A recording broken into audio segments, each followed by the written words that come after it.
The colony world of Kepler's Hope was a beautiful place. It had green fields that stretched for miles, small rivers that caught the sunlight in the morning, and towns full of families who had built their lives there from nothing. Children played in the streets. Farmers worked the land. Traders moved goods from one settlement to the next. It was not a rich world or a famous world. It was simply a home. 2 million people called it their own, and for them, that was enough. Then one day it went silent. No distress call came through. No evacuation ships left the atmosphere. No emergency beacon fired into space. The communication relays simply stopped transmitting, one by one, like candles being blown out in a dark room. The last signal received by the nearest human outpost was a routine weather report from a farmer named Will, who mentioned that the harvest looked good this year and that his daughter Kate had just learned to ride a bike. After that, nothing. The Galactic Council received the report of the silence 40 hours later. They debated for 6 hours before deciding to send a survey ship. Not a rescue ship. Not a military vessel. A survey ship, because no one truly believed that anything serious had happened. Colony worlds sometimes lost communication. Equipment failed. Solar interference disrupted signals. There were a dozen reasonable explanations, and the Council preferred reasonable explanations to uncomfortable ones. Ambassador Dara was aboard that survey ship. She was a tall woman with quiet eyes and 20 years of diplomatic experience behind her. She had seen war zones and refugee camps and the aftermath of natural disasters. She believed herself to be a person who could not be easily shaken. Her aide, a young man named Lou, sat beside her at the observation window as the ship dropped out of faster-than-light travel and began its approach toward Kepler's Hope. Lou saw it first. He did not say anything. He simply stopped moving. His hand, which had been reaching for a cup of water on the table beside him, froze in midair. Dara looked up from her report and followed his gaze to the window, and then she too went still. There were no green fields anymore. There were no rivers catching the morning light. There were no towns. There were no roads, no farms, no buildings, no trees. There was nothing below them but a flat, gray, scorched surface that stretched from one horizon to the other without interruption. The entire planet looked like the inside of a furnace that had been burning for 1,000 years. The atmosphere was thick with dark particles still drifting upward from the surface. The sky above Kepler's Hope was not blue. It was black and brown and completely without life. Dara pressed her hand flat against the cold glass of the observation window. She kept her voice steady, because that was what she was trained to do. She asked the ship's captain for a full sensor sweep. The results came back in less than 3 minutes. No heat signatures. No movement. No structure standing anywhere on the surface. No survivors. No bodies even, because nothing had been left behind that sensors could identify as having once been human. 2 million people, and the planet looked as though none of them had ever existed at all. Lou finally put his hand down. He looked at Dara and she looked at him, and neither of them said a word for a very long time. The survey ship sent its findings back to the Galactic Council immediately. The report was precise and factual and completely without emotion, because that was how official reports were written. But every person who read it understood what it meant. Kepler's Hope had not suffered an accident or a natural disaster. The pattern of destruction across the surface was deliberate and total. Someone had done this on purpose, with great efficiency, and had made absolutely sure that nothing survived. It did not take long to find out who. The Vreth Dominion was a powerful species, older than most civilizations currently sitting on the Galactic Council. They controlled a large section of contested space near the outer rim, and they had never been particularly interested in sharing it. Kepler's Hope had been established in a region they considered their own territory, despite the fact that no formal borders had ever been agreed upon and no warnings had ever been issued to the humans living there. The Vreth had simply decided, at a moment of their choosing, that the colony needed to be removed. And so they removed it. Their official statement reached the Galactic Council 3 days after the survey ship's report. It was short and written in a flat, formal language that governments use when they want to sound reasonable while saying something monstrous. The Vreth Dominion described the destruction of Kepler's hope as a territorial correction. They stated that the human colony had been established without authorization in Vreth-claimed space. They expressed no regret. They offered no apology. They simply explained what they had done as though it were an administrative matter, the way one might explain the removal of an unlicensed structure from a piece of private land. And then they waited. They waited for the Galactic Council to call emergency sessions. They waited for human diplomats to file formal complaints and demand hearings. They waited for speeches about justice and accountability and the rules that govern civilized behavior in the galaxy. They had seen this before, with other species, after other incidents. There would be noise and anger, and then there would be negotiations, and then there would be some agreement that ultimately changed very little, and eventually things would return to how they had been before. That was how it always worked. Dara returned to the council chambers and delivered her report in person. She stood at the front of the great hall and described what she had seen through that observation window. She described the gray surface where green fields had been. She described the sky full of dark particles that had once been towns and rivers and homes. She described the last signal they had on record from Kepler's Hope, the weather report from Farmer Will, who had mentioned that his daughter Kate had just learned to ride a bike. She did not cry. She did not raise her voice. She simply described what she had seen, and then she sat down. The chamber was very quiet after that. Outside the council building, across every human colony and every human outpost and on Earth itself, people heard the news and went quiet in their own way. There were no riots in the streets. There were no angry crowds demanding immediate war. There were no fiery speeches broadcast across every channel. Humans grieved in the way that people grieve when something is so large and so wrong that ordinary words cannot reach it. They grieved privately and deeply, in the way that people grieve when they are also thinking very clearly about what comes next. The Vreth Dominion watched and waited for the protests to begin. They did not understand yet that the silence from humanity was not the silence of a people who had accepted what happened. It was something else entirely. It was the silence of 2 million names being memorized. It was the silence of a species that had already made up its mind and was simply not ready to announce it yet. The galaxy did not know what was coming. But it was coming. The first sign that something had changed was the embassies going dark. It did not happen all at once. It happened slowly, over the course of a single day, in a way that made it easy to miss at first. The human embassy on Vreth Station closed its doors at dawn without any announcement. The staff simply walked out, boarded their ships, and left. The lights inside the building went off one by one. The communication terminals were shut down from the inside. The doors were locked from within and no one came back to open them. By midday, 3 more human embassies had done the same thing. By evening, it was happening across the entire galaxy simultaneously. Every human diplomatic office, every trade post, every cultural exchange center, every small human presence in alien space simply closed, packed up, and vanished. No explanations were given. No farewell messages were sent. No handover documents were filed with the Galactic Council. The humans just left, quietly and completely, as if they had decided all at once that there was nothing left worth saying to anyone. Captain Ray was already inside a sealed warship bay when the embassies started going dark. He had been there for 2 days, running systems checks on a vessel that he had never expected to fly this soon.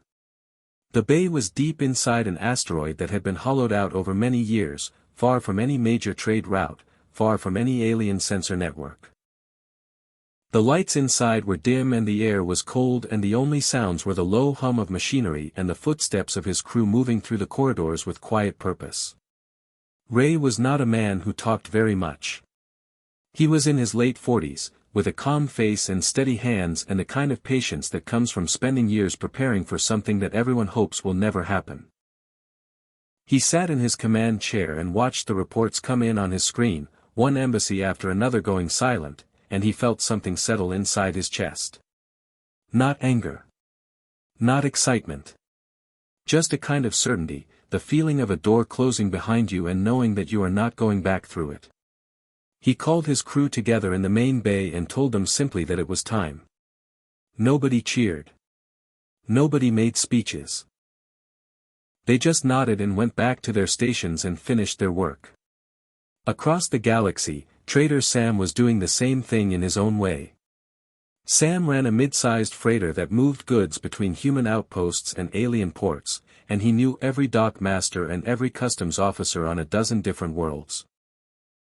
He was friendly and reliable and always paid his fees on time, and the alien traders he worked with had never had any reason to think of him as anything other than a simple businessman trying to make a living.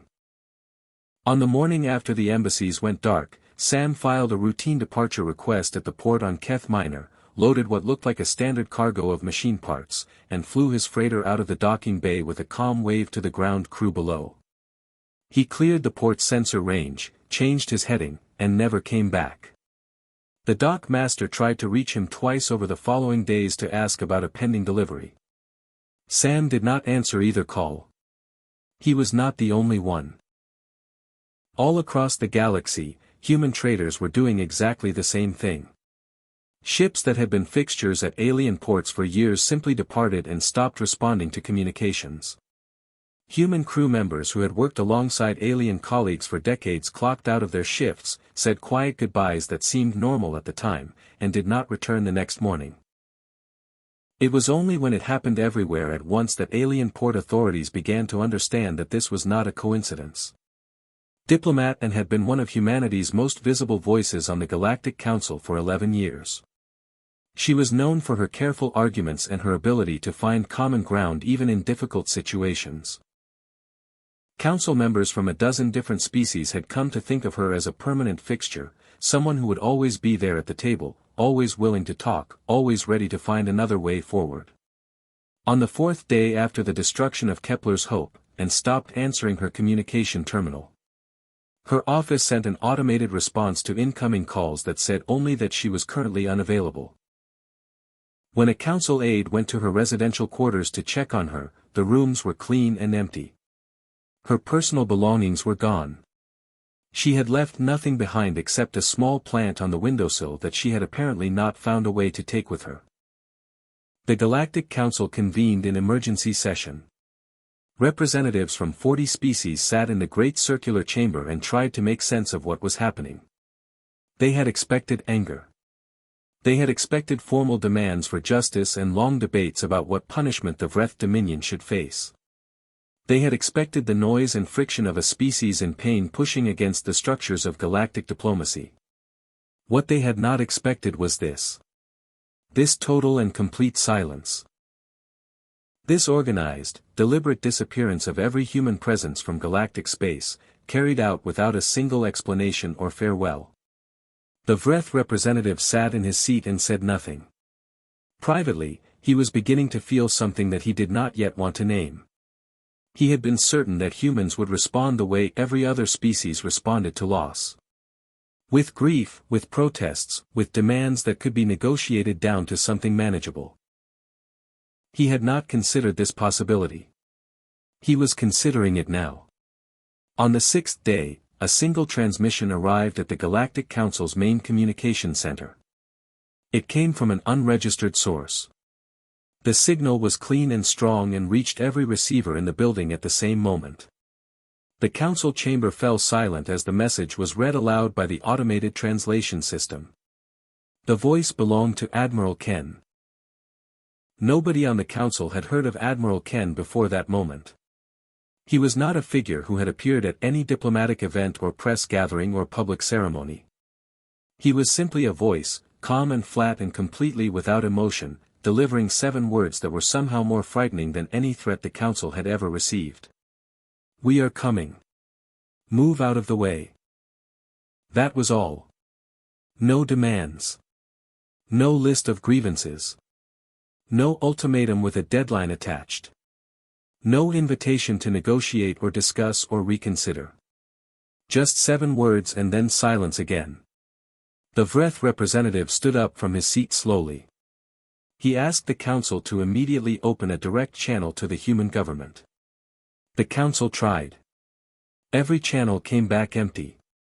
Every human frequency was dark. There was no government to reach, no diplomat to call, no door left open anywhere. Outside the council building, in the deep black silence of space, nothing moved. No human ships were visible on any sensor grid. No human signals were detectable on any frequency. The galaxy felt strangely empty in a way that was difficult to explain, like a room that had been full of quiet background noise for years and had suddenly gone completely still. It was the kind of stillness that comes just before something very large begins to move. The jump points had always been quiet places. They were the invisible doors of the galaxy, the fixed points in deep space where ships could fold themselves through faster than light travel and arrive somewhere else in an instant. Every spacefaring civilization used them. Every navy watched them. Every port authority monitored them for incoming traffic, logging each arrival with the calm routine of people who had done the same job 1,000 times before. Jump point duty was considered one of the most boring assignments in any fleet. Ships came through. Ships were logged. Ships moved on. Nothing unexpected ever happened at a jump point. Until the morning everything changed. It began at exactly the same moment across the entire galaxy. Not almost the same moment. Not within a few seconds of each other. The exact same moment, down to the fraction of a second, as though every human ship in existence had been counting down to a single shared heartbeat and had all moved together when it arrived. Every jump point in the known galaxy lit up at once. The light came first. A deep, blue-white flash at each jump point, the kind of light that sensors registered before human eyes could fully process it. Then the ships began to come through. Not one or two. Not a patrol group or a battle fleet. Hundreds of thousands of warships, dropping out of faster-than-light travel in perfect silent formation, filling the space around every jump point in the galaxy with dark metal and cold engine light. Alien monitoring stations that had been quiet for years suddenly erupted with noise. Operators who had been sitting at their consoles doing routine checks found themselves staring at screens that had gone completely red with incoming contact signals. Some of them thought their equipment had malfunctioned. Some of them called their supervisors. Some of them simply sat very still and stared at what their sensors were telling them, because their minds needed a moment to accept that what they were seeing was real. Engineer Meg was standing at her station aboard the lead vessel when the jump completed. She was young, only 26, but she had spent 4 years helping to maintain the ship's sensor systems in a hidden shipyard carved into the dark side of a dead moon. She had never told her family exactly what she was working on. She had said only that it was a long project, something important, something that would matter one day. Her mother had asked her once if she was safe. Meg had said yes, and that was all. Now she stood at her console and watched the alien sensor feeds that her ship was quietly intercepting, and she saw what the galaxy was seeing in real time. Alien operators scrambling. Emergency channels flooding with traffic. Defense stations trying to calculate response options and finding no good answers. Military commanders calling their governments for instructions that nobody knew how to give. Across a dozen different species and 100 different worlds, the reaction was the same. Shock. Stillness. And then a fear that was different from ordinary fear, the kind that comes not from a single threat but from the sudden understanding that everything you thought you knew about a situation was completely wrong. Meg kept her face calm. But her hands were shaking very slightly as she moved them across her console, and she did not try to make them stop. The ships themselves were extraordinary. Nobody outside of humanity had known they existed. They had been built over decades in locations that no alien survey had ever found, in hollowed asteroids and deep space construction yards hidden behind the electromagnetic shadows of dead stars. The humans who built them had worked in silence, living in those hidden places for months at a time, away from their families, away from any public record. They had built not patrol ships or light cruisers but full warships, heavy and purposeful and designed for a single clear function. Each one was dark in color, running minimal exterior lighting, and they moved in formation with a precision that suggested years of coordinated training in those same hidden places. From a distance, the fleet did not look like a collection of individual ships. It looked like a single vast object, something alive and deliberate, spreading itself across the dark between the stars with absolute patience and absolute confidence. The Vreth Dominion had their own fleet. It was a large fleet, one of the largest in the known galaxy, and Vreth Admiral Gore had commanded it for 15 years.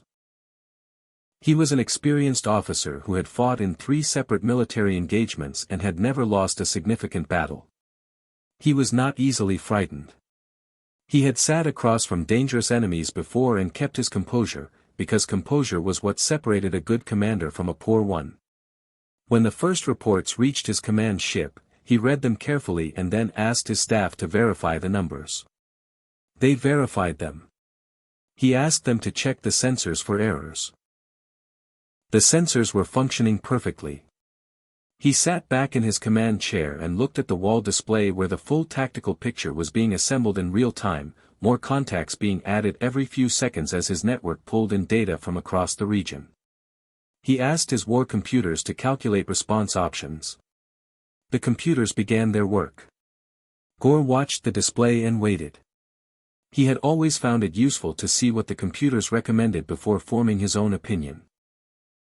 They were fast and thorough and they removed emotion from the calculation, which was valuable in a moment like this. The computers ran their calculations. Then they stopped. Not because they had finished. They stopped because the numbers they were working with had exceeded the parameters of their response modeling. The human fleet was not simply larger than expected. It was so much larger than any fleet the Vreth had ever faced or planned against that the computers had reached the edge of what their programming could usefully address. They had no recommendations to offer. They had no response options to present. They simply stopped, and the screen in front of Gore went blank in a way it had never gone blank before. Gore sat very still. He was a composed man. He was a professional. He did not panic easily. But in the quiet of his command room, with his staff standing around him and the wall display still adding new human contacts every few seconds, he felt something move through him that he had not felt in a very long time. It was not panic. It was something quieter and more final than panic.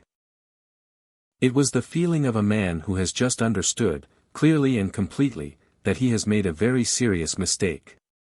Outside the command ship, in the space around the Vreth home system and every Vreth military installation in the region, the human fleet continued to arrive. Ship after ship dropping through the jump points in that same perfect silent formation, filling the dark with their presence, running no aggressive maneuvers, broadcasting no threats, making no demands. Just arriving. Just making sure that everyone could see exactly how many of them there were. The galaxy had never seen anything like it. And in the silence that followed the arrival, every species watching from their monitoring stations and their command rooms and their government buildings understood the same thing at the same moment. Humanity had not been grieving. Humanity had been preparing.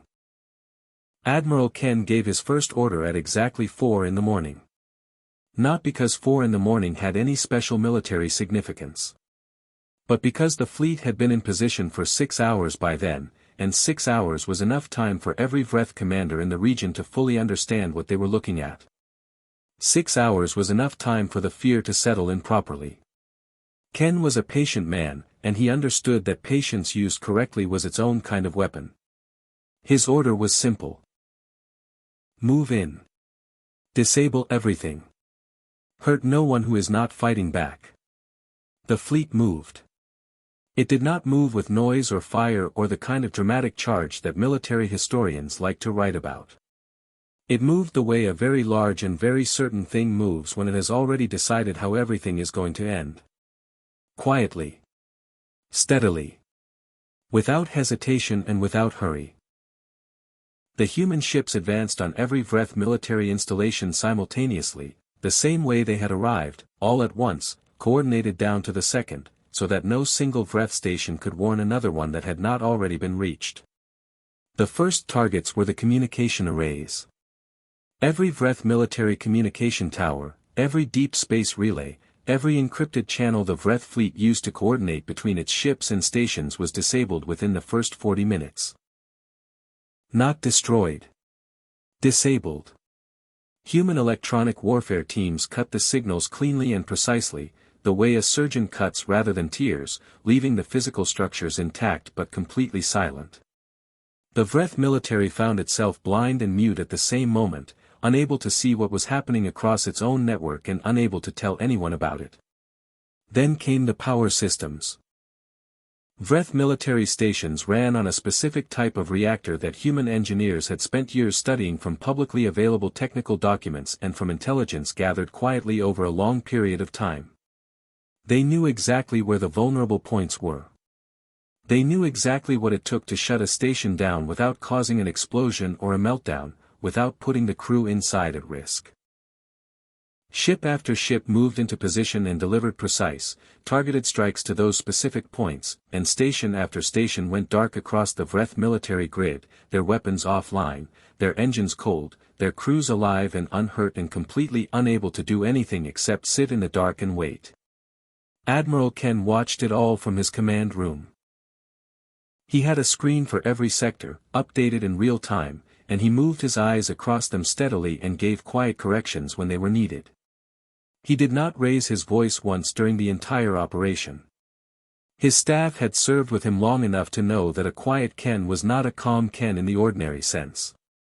It was a focused Ken, a Ken who was holding a very large and complicated thing together in his mind and did not want any unnecessary noise interfering with his concentration. Pilot Dana was in the air for 19 of those 72 hours. She was one of the best small craft pilots in the fleet, which was why she had been assigned to the most difficult runs of the operation. Small craft could get closer to a large vessel than a full warship could thread through defensive fields and reach the specific systems that needed to be hit with the kind of accuracy that larger weapons could not guarantee. Dana flew her runs with the steady focus of someone who had practiced each one hundreds of times in simulation, who knew the approach angles and the timing and the exact moment to pull away after delivering her payload. She was tired by the time she reached the Vreth command ship. Her eyes were dry and her shoulders ached and she had eaten nothing in 8 hours because there had been no good moment to stop. But when the command ship filled her forward window, large and dark and still trying to bring its main weapons back online despite the damage already done to its power systems, she felt the tiredness step back behind something sharper and cleaner. She lined up her approach, checked her instruments one final time, and made her run. The disabling strike hit the command ship's remaining weapon systems and its engine core at the same moment. The ship shuddered. Its lights flickered. And then it went still, drifting slowly, its hull intact, its crew alive, and every weapon it carried completely dead. Dana pulled her craft up and away and let out a long slow breath. It was done. Medic Roy had set up his treatment station in the forward bay of a mid-fleet vessel, and he had been busy from the 3rd hour onward. His own crew brought him injured personnel from the early engagements, minor burns and pressure injuries and one serious case that took him 2 hours of careful work to stabilize. He treated all of them with the same steady hands and the same quiet voice that he always used, moving from one patient to the next without stopping. Then the captured Vreth crew began to arrive. They came in small groups, brought aboard by human security teams who had taken them off the disabled stations. Some of them were injured. Some of them were in shock. Some of them sat on the floor of the bay and stared at Roy with expressions that mixed fear and confusion in equal measure, because they had expected something very different from capture. They had expected the kind of treatment that a species administers to an enemy it hates. Roy looked at the first group and saw injuries that needed attention. That was all he saw. He moved through them with his kit and his calm voice and his careful hands, treating burns and cuts and one broken arm with exactly the same focus he gave his own people. He did not explain himself. He did not make speeches about human values or the difference between soldiers and civilians. He simply did his job, because his job was to help people who were hurt, and these people were hurt. One young Vreth officer, not much older than 20 by human reckoning, watched Roy work for a long time before speaking. His translator unit was still functioning, and he used it to ask Roy a single question. He asked why. Roy did not stop what he was doing. He finished wrapping the bandage he was applying, checked it once, and then looked at the young officer and said that hurting people who were already down was not something humans did. Then he moved on to the next patient. The young officer sat quietly for a very long time after that. Outside, across the galaxy, every species with a sensor network was watching. Governments that had spent the last 6 days in emergency session had their analysts tracking the operation in real time, feeding data to leaders who sat in their chambers and said very little. The numbers were extraordinary. The speed was extraordinary. The scale of what the human fleet had dismantled in 72 hours was beyond anything recorded in galactic military history. But it was not the speed or the scale that silenced them. It was the restraint. Every station intact. Every civilian population untouched. Every captured crew member alive and receiving care. A military operation that could have burned the Vreth Dominion to nothing had instead simply and completely removed its ability to do harm, with a precision that felt almost surgical. The galaxy had seen powerful species before. It had seen angry species and dangerous species and species that fought with great skill and great force. It had never seen anything like this. The Vreth Dominion surrendered on the 4th day. There was no dramatic final battle. There was no last stand or desperate charge or moment of defiant resistance. There was simply a transmission, sent from the Vreth home world to Admiral Ken's command ship, in the flat and formal language that governments use when they have run out of every other option. The transmission said that the Vreth Dominion accepted the terms of surrender and requested that hostilities cease immediately. Ken read it once, set it down, and told his fleet to hold position. Then he forwarded the transmission to the Galactic Council without adding a single word of his own. His staff watched him and waited for something more. Some acknowledgement of what had been accomplished.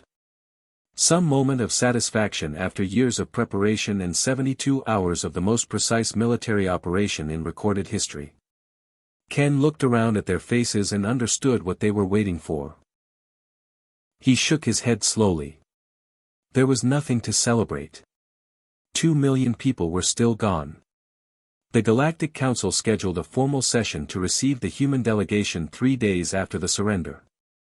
It was the most anticipated session in the Council's long history. Representatives from every spacefaring species in the galaxy made sure they were present, either in the chamber itself or watching through live transmission feeds. Analysts and diplomats and military advisors sat in their offices across 100 different worlds and prepared themselves for what they assumed would be a moment of triumph. Humanity had just done something no one had thought possible. Surely their delegate would arrive with demands, with conditions, with the kind of confident authority that victors traditionally brought into rooms like this one. The chamber filled slowly on the morning of the session. Representatives took their seats and arranged their papers and spoke quietly to their aides. The noise in the room was low but constant, the way it always was before a major session, the sound of many people with many things on their minds all occupying the same space. Then the doors opened and Nora walked in. She was alone. No aide beside her. No security detail behind her. No entourage of advisors carrying documents and whispering last-minute instructions in her ear. Just Nora, a woman of medium height with gray at the edges of her dark hair and the kind of face that had clearly spent a long time carrying something heavy without letting it show. She wore no medals. She carried no flags. She had nothing with her except a single flat document case held in both hands, held carefully, the way you hold something that matters. The chamber went silent. Not the polite silence that falls when a session formally begins. Something different. Something that started at the back of the room and moved forward like a slow wave until it reached every corner and every seat and left the entire space completely still. Representatives who had been whispering to their aides stopped mid-sentence. Analysts who had been reviewing their notes looked up from their screens. Even the council moderator, a senior official who had run hundreds of sessions and prided himself on maintaining procedure under any circumstances, sat back in his chair and said nothing. Nora walked to the center of the chamber without hurrying. She reached the main table, set her document case down, and opened it. She removed a single bound document and placed it flat on the table in front of her. Then she looked up at the chamber and began to speak. She did not speak about the fleet. She did not speak about the operation or the surrender or the new boundaries of Vreth-controlled space. She did not make demands or present conditions or outline what humanity expected from the galaxy going forward. She spoke about Kepler's hope. She spoke about Will, the farmer who had sent the last transmission from the planet, the routine weather report that mentioned the harvest looked good and that his daughter Kate had just learned to ride a bike. She spoke about the towns that had lined the rivers and the children who had played in the streets and the traders who had moved goods from one settlement to the next. She spoke about the 2 million people who had built their lives on that world from nothing, who had chosen it as their home and had expected to grow old there and to be buried there one day in ground that belonged to them. She spoke their names. Not all 2 million. That would have taken days. But she had chosen names from every town on Kepler's hope, from every age group and every kind of life, and she read them aloud one by one into the silence of the chamber. Each name was just a name. Simple and short and completely ordinary. The kind of name that belonged to a person who woke up in the morning and made breakfast and went to work and came home again and did not expect to be remembered by history because they had no reason to think history was watching them. The chamber stayed silent through all of it. When she finished reading the names, Nora placed her hand flat on the document in front of her, the same way Ambassador Dara had pressed her hand against the cold glass of the observation window when she first saw what Kepler's hope had become. It was not a planned gesture. It was simply what her hand did. She told the council that humanity had not built that fleet out of anger.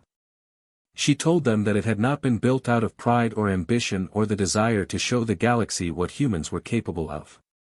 It had been built out of love. Love for the people on Kepler's hope and love for every human being on every world who deserved to live without the fear that what happened to Kepler's hope could happen to them. Humanity had built that fleet so that no species would ever again look at a human colony and see something that could simply be removed without consequence. She paused for a moment and looked around the chamber slowly, meeting the eyes of as many representatives as she could. Then she said that the document on the table was not a list of demands. It was a memorial record. Every name. Every family. Every child. She was leaving it with the council because she wanted it to stay in this room, in this building, where decisions about the galaxy were made, so that the people who made those decisions would never be able to forget that behind every colony and every outpost and every small human presence in galactic space, there were people. Just people. Living their lives and hoping to be left alone. She closed the document case, picked it up, and walked back toward the doors. Nobody spoke. Nobody called her back for questions or further discussion. Nobody rose to offer a formal response. The chamber simply sat in its silence and watched her go, and the silence stayed long after the doors had closed behind her. In the weeks that followed, every human warship in the fleet received a small addition. Carved into the hull near the forward section of each vessel, in letters small enough that you had to be close to read them, was the name Kepler's Hope. Not as a battle honor. Not as a trophy. As a reminder. Every crew member who served on those ships would see it every time they boarded, and they would know what it meant and why they were there. The galaxy did not forget what it had learned. No species ever again looked at human kindness and mistook it for weakness. No government ever again looked at a human colony and saw something that could be dismissed or removed or corrected without consequence. The Galactic Council hung a copy of Nora's memorial document on the wall of its main chamber, and it stayed there for generations, long after the people who had been in the room that day were gone. And somewhere, in a field that no longer existed on a world that was slowly beginning to grow green again, a little girl named Kate had learned to ride a bike. The galaxy would not forget her either.